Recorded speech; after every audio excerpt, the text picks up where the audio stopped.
आपल्याला पाहायला 3 पासून जर तुम्ही पुढे वाचलं, वचन 3 ते 8 जर बघितलं, तर ह्या संदर्भाला धरून तो पुढील उदाहरण देतोय.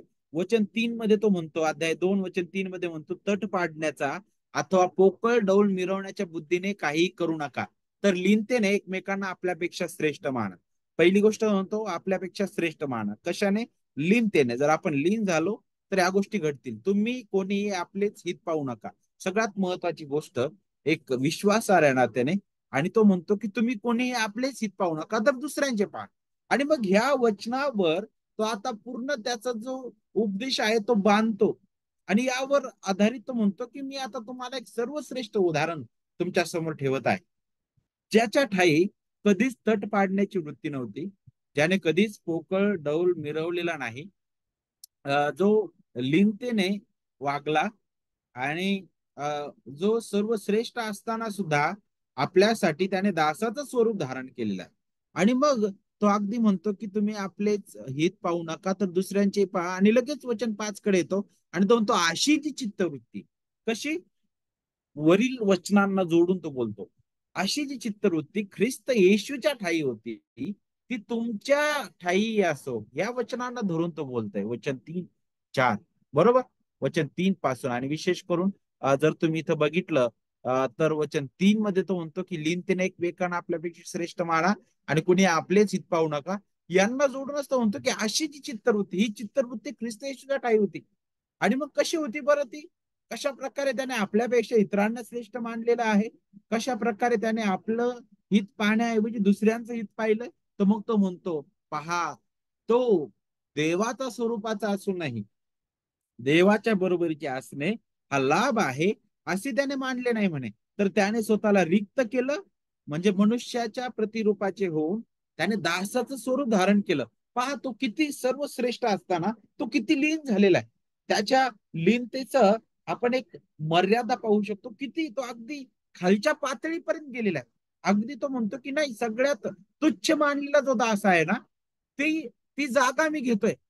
तो गौरवी प्रभू अगदी ती जागा घेतो, नाही का? आणि त्यातून आपल्याला पाहायला भेटतं कशासाठी, का, कशामुळं त्याने ती जागा घेतली, का त्याने दासाचं स्वरूप धारण केलं. त्याच्यामध्ये तुमचं आणि माझं हित होतं, नाही का? आपल्यासाठी. आपल्यासाठी का? आणि मनुष्य प्रकृतीचे असे प्रकट होऊन त्याने मरण, आणि ते वधस्तंभावरचे मरण सोसले, येथपर्यंत आज्ञापालन करून. हे गरजेचं होतं, आज्ञापालन, नाही का? अगदी मरणापर्यंत. आणि मनुष्यामध्ये कोणीच समर्थ नाही, अगदी मरणापर्यंत आज्ञापालन करण्यासाठी कोणीच नव्हतं समर्थ, नाही का? त्या आज्ञापालन करत करत मरण सोसल असा कोणीच नव्हता. परंतु ख्रिस्ताने ते आपल्या जागेवर केलेलं आहे. आणि आता हेच लक्षात ठेवून पाऊल पुढे म्हणतो की तुम्ही आता स्वतःचं उदाहरण घेतो, आणि तो म्हणतो की नाही, मी तुमच्यासाठी अर्पण केला जात असलो तरी मी आनंद मानतो म्हणे.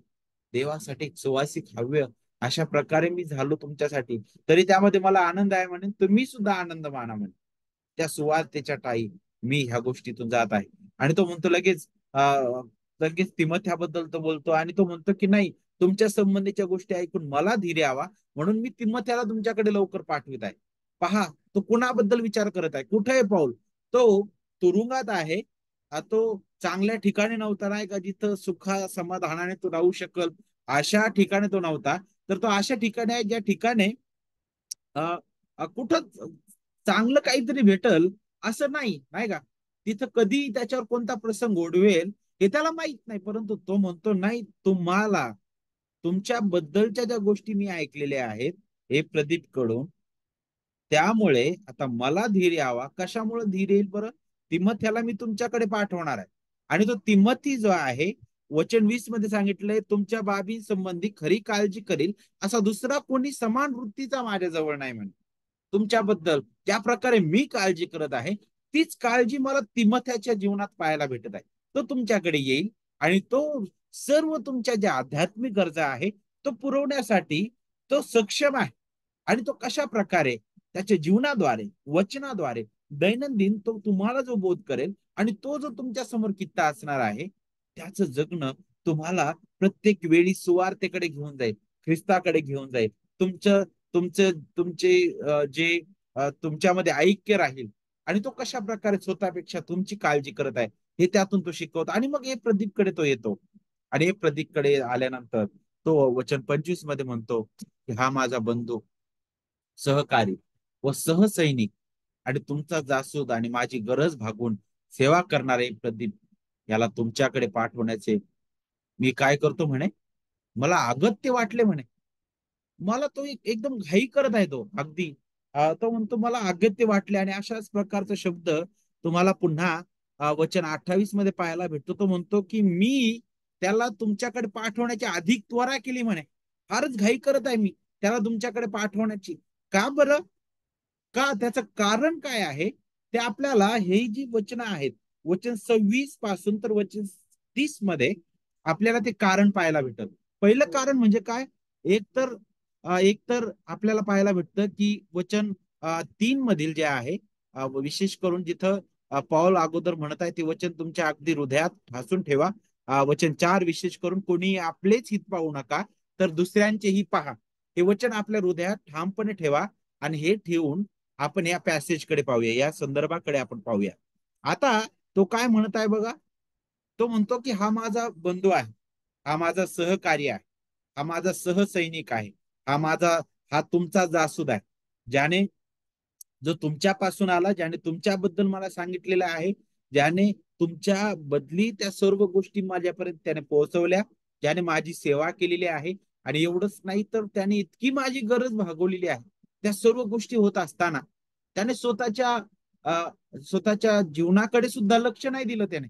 आणि तो आजारी पडला म्हणे. इतका आजारी पडला की आता तो मरणमुख झाला होता, अगदी मरणाला टेकलेला आहे. आणि मग तो म्हणतो की ही बातमी जी आहे तो मरणाला टेकला. आणि इथं काय सांगितलं बघा वचन 27 मध्ये, तो म्हणतो की तो खरोखर मरण झाला होता. तथापि देवाने त्याच्यावर दया केली. ती केवळ त्याच्यावर नव्हे तर मला दुःखावर दुःख होऊ नये. का बरं? पौल म्हणतो एक विश्वसनीय देवाचा सेवक, ख्रिस्त जगणारा, ख्रिस्ताची सुवार्ता गाजवणारा आणि ख्रिस्ताच्या सुवार्तेसाठी कष्ट करणारा व्यक्ती, त्याच्या जीवनाचं मोल किती आहे हे पौलाला सुद्धा माहित होतं, नाही का? आणि पौल म्हणतो की हे माझ्यासाठी जरी मी तुरुंगात आहे तरी त्या दुःखापेक्षा तो म्हणतो की ते तर दुःख आहेच, पण त्या दुःखावर दुःख काय असणार? तर हा देवाचा विश्वास सेवक जर मला सोडून गेला असता तर हे दुःख माझ्यासाठी फार भयंकर असतं. आणि मग दुसरी गोष्ट तो काय म्हणतो, पौलासाठी ही अगदी चांगली बाजू होती की देवप्रदीप त्याच्यासोबत राहावा, बरोबर? कारण तो त्याची सेवा करत आहे, बरोबर? तो म्हणतो की माझा सहकारी तो माझ्यासोबत सेवा करत आहे, तो माझी काळजी घेत आहे, सर्व गोष्टींबद्दल माझी गरज तो पूर्ण करत आहे. परंतु तरी सुद्धा पाऊल आता एका दृष्टीने त्याची नजर मंडळीकडे वळवतो आणि म्हणतो नाही, सगळ्यात महत्वाची गोष्ट आहे की त्याला मी तुमच्याकडे पाठवायला पाहिजे. का बरं? कारण जर तो तुमच्याकडे आला म्हणे, मी त्वरा करीत आहे त्याला पाठवण्याची, जेणेकरून तो तुमच्याकडे आला तर काय त्याचा उद्देश काय बरं? तुम्ही त्याला पाहून आनंद व्यक्त करावा. आपलेच हित पाहू नका तर दुसऱ्यांचेही पहा. ते वचन हृदयात ठेवून तुम्ही ह्या गोष्टी पहा. बघा पौलाचं हृदय कसं आहे. जरी त्याच्यासाठी हे सरळ बाब होती नाही का की अरे, माझ्यासाठी इतका सहकारी तो आहे, पण तो काय म्हणतो, नाही मी त्याला पाठवत आहे. का बरं? कारण एक कारण होतं त्यातील पहिलं, ते म्हणजे ज्यावेळेस तो आजारी पडला आणि ही बातमी फिलिपी येथील मंडळीच्या कानी गेली, त्यावेळेस ती मंडळी जी आहे अगदी चिंताक्रांत झाली. आणि ती फार, नाही का, इतकी ती जणू काय त्या वेदनेतून जायला लागली. ती का बरं? अरे आम्ही एक प्रदीपला तिथं पाठवलं होतं पावलाची सेवा करायला आणि त्या सर्व गोष्टी पुरवायला, परंतु आता तोच आजारी पडलेला आहे, आता तो मरणोन्मुख झालेला आहे, त्याचं काय चालू असेल माहित नाही. आणि ती इतका चिंतातूर झाली. आणि ही बातमी अगदी अ, हे प्रदीपच्या कानावर पडलेली आहे, बरोबर? आता इथं दोन गोष्टी पाहायला भेटतात. एक गोष्ट म्हणजे पाऊल का ए प्रदीपला लवकर पाठवण्याबद्दल विचार करतो. एक म्हणजे ज्यावेळेस ए प्रदीपला कळालं की अरे तू आजारी पडल्यामुळं आता काय झालेलं आहे की ती मंडळी जी आहे ती मंडळी चिंतेत पडलेली आहे, कारण तो आजारी आहे. हे इथं पौल म्हणतो वचन 26 मध्ये, तुमच्या काने आले. कुणाच्या? फिलिप्पी येथील मंडळीच्या. त्यावेळेस ही ही तुमच्या काने आल्यामुळं तो म्हणतो की ते हे प्रदीपला कळालं आणि मग तो काय म्हणतो, त्याला तुम्हा सर्वांची हुरूर लागून तो चिंताक्रांत झाला. पहिली गोष्ट पाऊल काय प्रदीपला तिथे पाठवत होता, एक म्हणजे काय, एक प्रदीपचा आनंद तो पाहत आहे. तो म्हणतो की आता त्याची काळजी मंडळीकडे, मंडळीबद्दल तो विचार करत आहे, मंडळीबद्दल तो पाहत आहे आणि मंडळीबद्दल तो चिंताक्रांत झालेला आहे. आणि म्हणून तो दोन गोष्टी इथं बोलतो. एक म्हणजे की तुम्ही त्याला पाहून काय कराल म्हणे, आनंद व्यक्त करावा आणि माझे दुःख कमी व्हावे. किती अद्भुत विचार आहे बघा. तो दुःखात पडलेलंच आहे अगोदरच, तो दुःखातूनच चाललेला आहे, परंतु त्याचं दुःख कधी कमी होत आहे, अशा प्रकारे इतरांचं हित तो पाहतो नाही का. आणि तो अगदी, तो म्हणतो की हे प्रदीप जर तुमच्याकडे आला, तुम्ही त्याच्याकडे पाहाल आणि त्याच्याकडे पाहून तुम्ही आनंदी व्हाल. तुम्हाला पाहून हे प्रदीप सुद्धा, त्याचं तो सुद्धा समाधानी होणार आहे. आणि हे सर्व गोष्टी मला समाधान देणारे आहेत. आणि हेच एक विश्वासणाऱ्याचं उदाहरण आहे. हेच ख्रिस्ताने केलं त्याच्या लोकांसाठी, हेच तिमथ्याने केलं. आणि हेच उदाहरण हे प्रदीपच्या पण जीवनात पाहायला भेटतं, की आता तो जरी आजारी होता, खरं तर इथं आपल्याला काय होतं माहिती, पुष्कळ वेळा आपण इथं स्वार्थी बनतो. पुष्कळ वेळा काय होतं की आपण जर आजारी पडलो आणि आपण जर वेदनेतून चाललो, तर पुष्कळ वेळा आपली विचारधारा असते की लोकांनी आम्हाला येऊन सांत्वन द्यायला पाहिजे, बरोबर. आणि नक्की चांगली गोष्ट आहे, याच्यात वाईट आणि वावगा असं काहीच नाही, बरोबर की नाही. लोकांनी आमच्या बरोबर बद्दल चांगलं बोलावं, चांगलं सांत्वन द्यावं, आम्ही यातून कसं बाहेर निघू त्यासाठी आम्हाला धीर द्यावा, बरोबर. ह्या गोष्टी सगळ्या आहेत. लोकांनी आमच्याबद्दल चिंता करावी, अगदी चांगला आहे. परंतु इथं वेगळंच घडत आहे नाही का. हे प्रदीप जो आहे, ज्यावेळेस समजलं की अरे मंडळी या गोष्टीबद्दल विचार करते, उलट तो स्वतःच्या आजारपणाकडे पाहण्याऐवजी तो मंडळीकडे पाहतो आणि त्याला ती हुरूर लागली म्हणे. तो जणू काय त्या वेदनेतून जात आहे, त्या आजारीपणाच्या त्या स्थितीपेक्षाही जास्त वेदना तो यावेळी भोगत आहे, कारण मंडळी त्याच्याबद्दल चिंताक्रांत आहे. आणि आता त्याला असं वाटत आहे की मी लवकर फिलिपेमध्ये जावं, मी लवकर तिथे जावं नाही का. आणि म्हणूनच वचन अगदी सुंदर रीतीने वचन 26 जे आहे, तो म्हणतो कारण तो आजारी आहे, हे तुमच्या काने आले असे त्याला समजल्यावरून त्याला तुम्हा सर्वांची हुरूर लागून तो चिंताक्रांत झालेला आहे. इथं आपल्याला एक प्रदीपचा पहिला गुण पाहायला भेटतो की तो निस्वार्थी आहे, बरोबर की नाही. तो स्वतःबद्दल विचार करत नाही, त्याने कधीच स्वतःबद्दल तिथे विचार केलेला नाही. त्याने नेहमी मंडळीबद्दल विचार केला. त्याने सगळ्यात अगोदर ख्रिस्त जगण्यासाठी तो निघालेला आहे नाही का. तो ख्रिस्ताबद्दल विचार करतो, पाऊलाबद्दल विचार करतो, मंडळीबद्दल विचार करतो नाही का. आणि हीच वृत्ती आपल्याला त्याच्या ठाई पाहायला भेटते. आणि इथं विशेष करून जरी तो आजारी पडलेला होता, जरी तो मरणमुख झालेला होता, त्यातून तो बाहेर निघालेला आहे. आणि आपल्याला पुढे पाहायला भेटतं तो चिंताक्रांत झाला, तिथं हुरहुर लागली म्हणे नाही का. आता हुरहुर लागली, हा जर शब्द आपण बघितला, तर काय वाटतं बरं आपल्याला सर्वसाधारणपणे. हुरूर हा शब्द जो आहे, तो आपल्याला कशाबद्दल आठवण करून देतो, कोणी सांगू शकतं का. अ, मराठी भाषेमध्ये नाही का, अगदी हा शब्द सरळ आहे नाही का, हुर हुर लागणं नाही का. अ, अ, मन न लागणं, बरोबर. तर लक्ष न लागणं म्हणजे एक उत्कट इच्छा नाही का आपण म्हणतो, किंवा त्या एक भावना व्यक्त करणारा हा शब्द आहे. जसं नाही का एक त्याच्या मनातील जी तीव्र इच्छा आहे की नाही, अरे ती चिंताक्रांत आहे आणि मला तिथं जायलाच पाहिजे, लवकर लवकर जायला पाहिजे नाही का, मला त्यांची भेट घ्यायला पाहिजे. आणि त्याला ते राहवत नाहीये, बिलकुल राहवत नाही. आणि तो अगदी त्याच गोष्टींमध्ये तो विचारात पडत आहे. आणि पाऊल म्हणतो की नाही, जरी हा माझा सहकारी, माझा बंधू, माझा सहसैनिक आहे, जरी तो तुमचा जासूद माझी गरज पूर्ण करणार आहे, पॉल म्हणतो की नाही मी त्याला पाठवत आहे, मी लवकर पाठवण्याचं अगत्य करत आहे, जेणेकरून काय करावं म्हणे, तो आनंद तुम्हाला मिळावा, बरोबर. आणि माझं दुःख कमी व्हावं.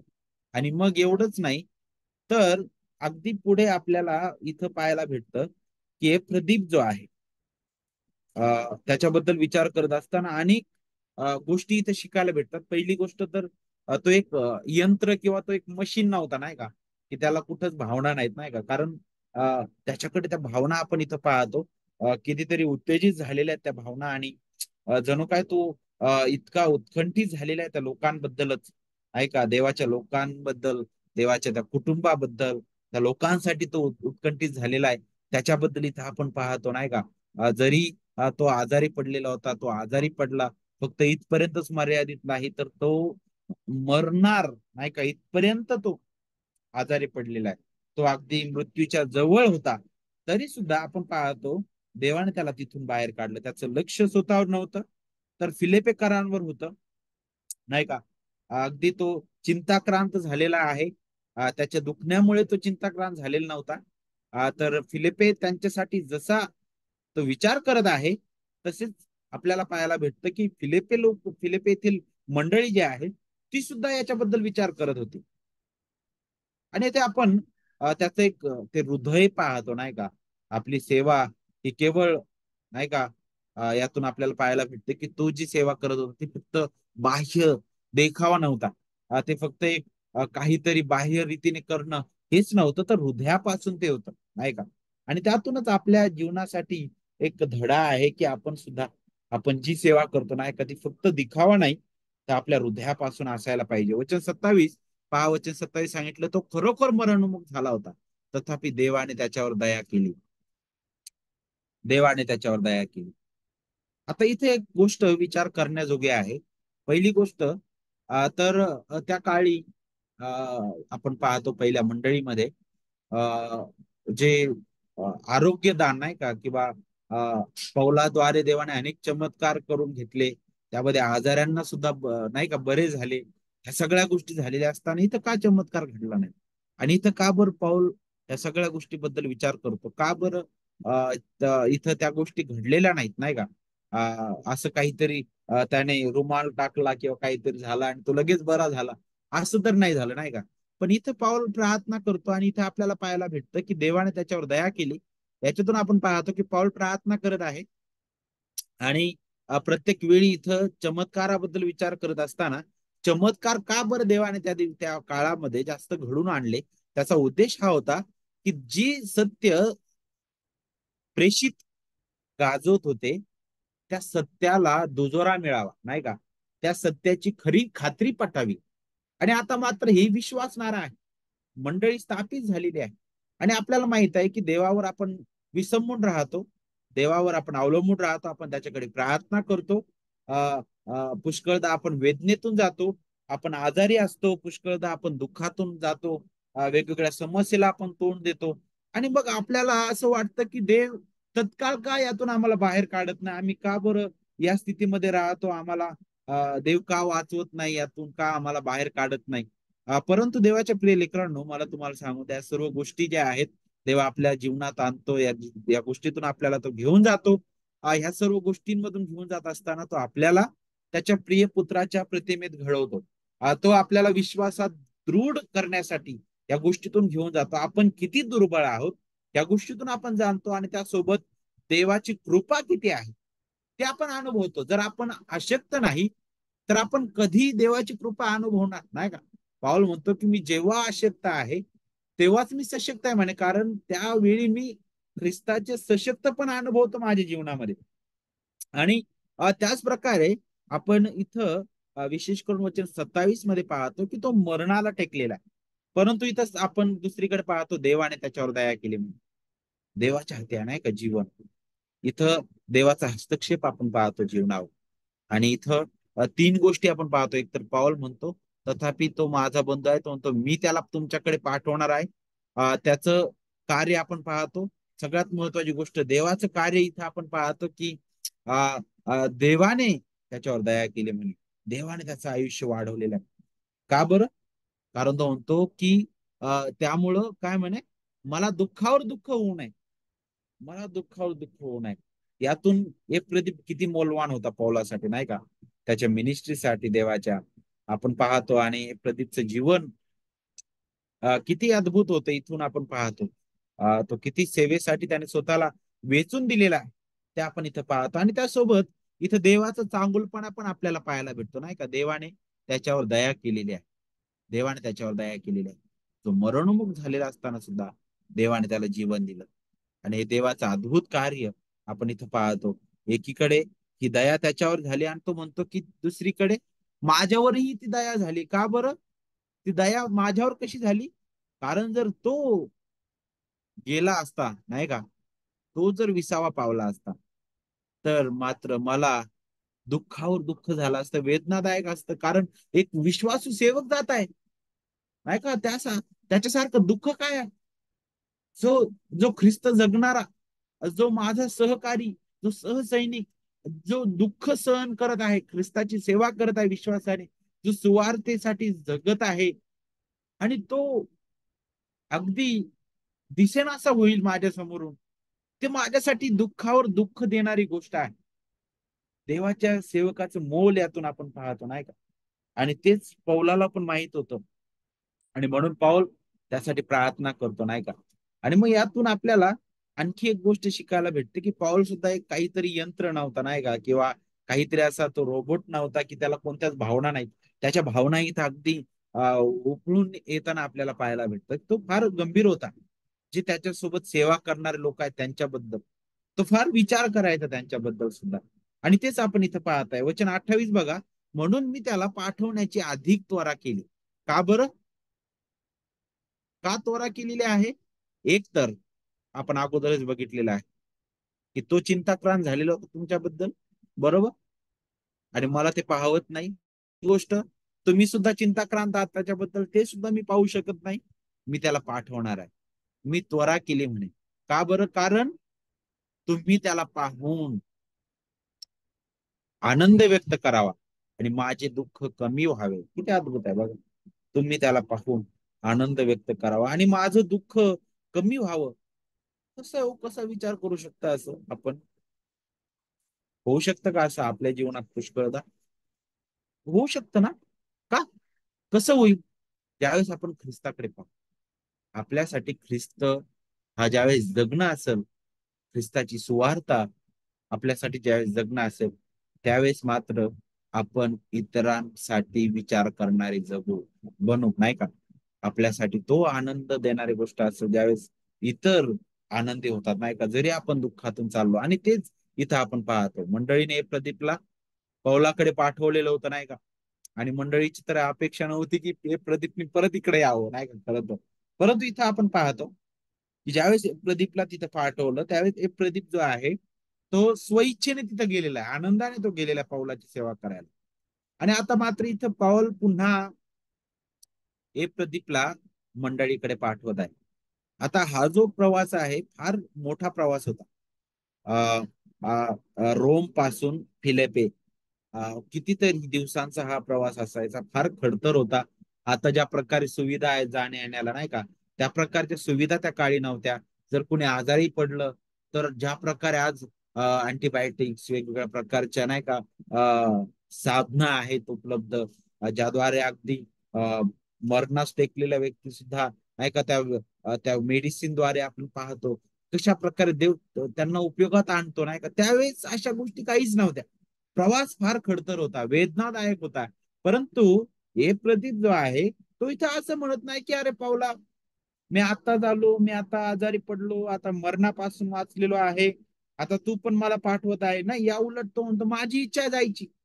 आणि ज्या इच्छेने तो इकडे आलाय, त्याच आनंदाने तो आता पुन्हा तिकडे जात आहे. आणि तो जणू काय अगदी विचार करत आहे की कोणती किंमत चुकवायची वेळ आली, नाही का, तरी मी चुकवणार आहे इतरांच्या गरजा भागवण्यासाठी, नाही का, इतरांसाठी जगण्यासाठी. अगदी त्याची एक झलक त्यांनी इथं दिली. इथं त्यांनी त्याची एक झलक दिली की नाही, जरी मी मरणोन्मुख झालेलो आहे तरी तो इतरांचं हित पाहत आहे. तो इतरांच्या गरजा भागवण्यासाठी अगदी तत्पर होता. तो कुठेही जाण्यास, काहीही करण्यास तयार होता ख्रिस्ताच्या सेवेसाठी. आणि विशेष करून इथं बघा, वचन 30 सांगतं ख्रिस्त सेवेसाठी तो काही करायला तयार होता. तो कुठेही जायला तयार होता.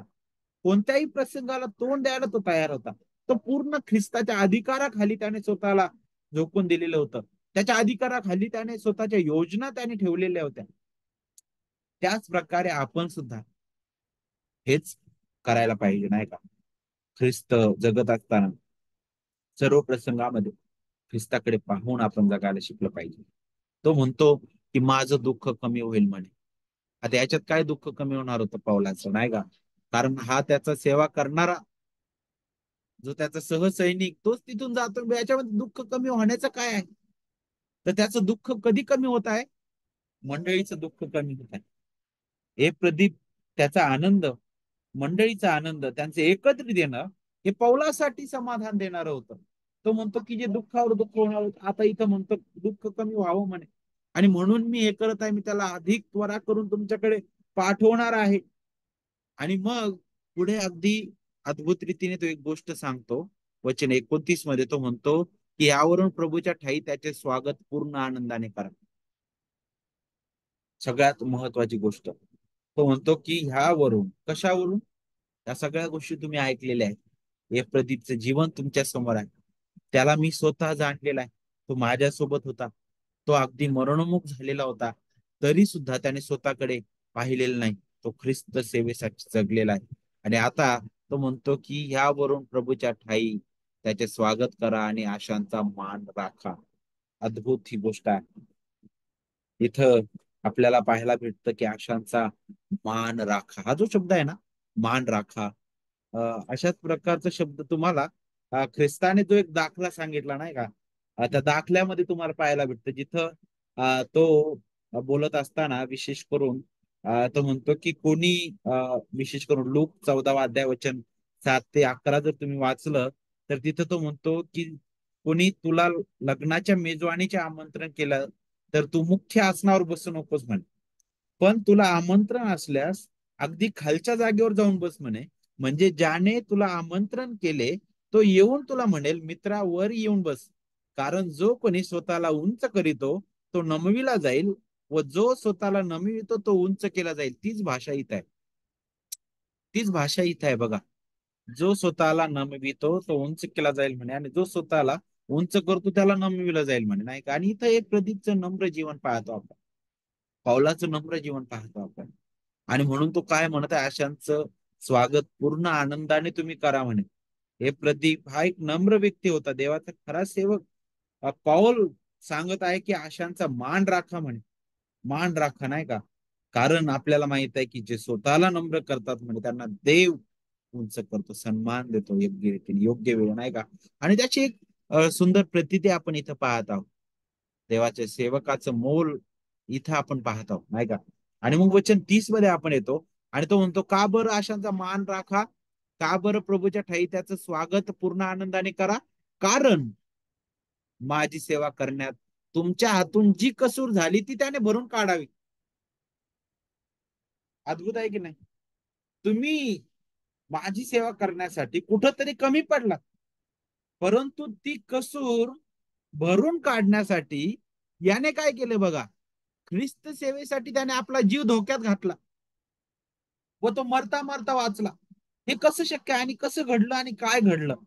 एक तर आपण जर विचार केला तर अनेक अभ्यासक अशा प्रकारे म्हणतात की कदाचित तो इतका मोठा प्रवास करून गेलेला होता, आणि त्या ठिकाणी गेलेला असताना नक्कीच तिथं काही तो हॉटेलमध्ये गेलेला नाही मोठ्या, नाही का, 5 स्टार किंवा अशा अशा अबाधित अशा ठिकाणी तो गेलेला नाही की जिथं त्याची सगळी सोय होईल, नाही का?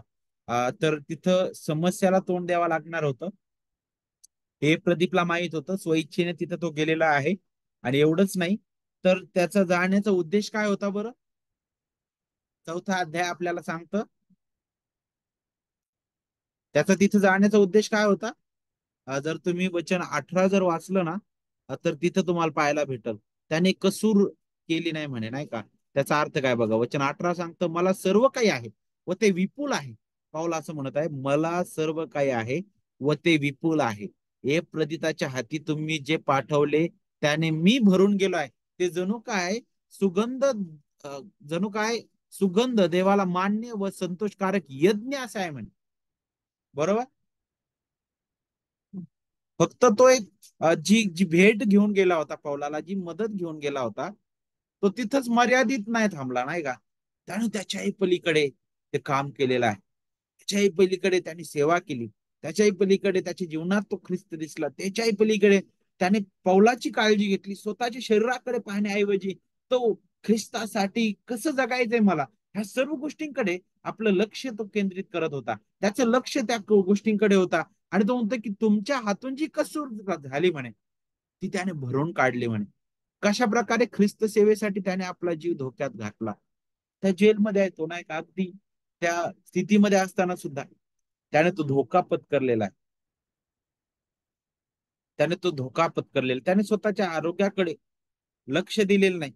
नक्कीच याचा अर्थ असा होत नाही की आपण आपल्या आरोग्याकडे लक्ष देऊ नये, असा अर्थ नक्कीच होत नाही. परंतु इथून आपण त्याचं ख्रिस्ताप्रतीचं प्रेम, त्याचं पौलाप्रतीचं प्रेम, त्याचं मंडळी प्रतीचं प्रेम आपण पाहतो. आणि इथून आपण पाहतो की त्याने केलेली जी सेवा आहे, ती सेवा जी आहे, तो म्हणतो की आता चौथ्या अध्यायामध्ये की तो एक देवाला सुगंध देणारा असा एक यज्ञ झालेला आहे. आणि मग तो म्हणतो अशा व्यक्तीचा आपण मान करायला पाहिजे, नाही का? देवाच्या कार्यात ज्यांनी स्वतःला खर्च केलेला आहे, स्वतःचं जीवन ज्यांनी खर्ची लावलेलं आहे, तो म्हणतो की अशा व्यक्तीचा मान राखा.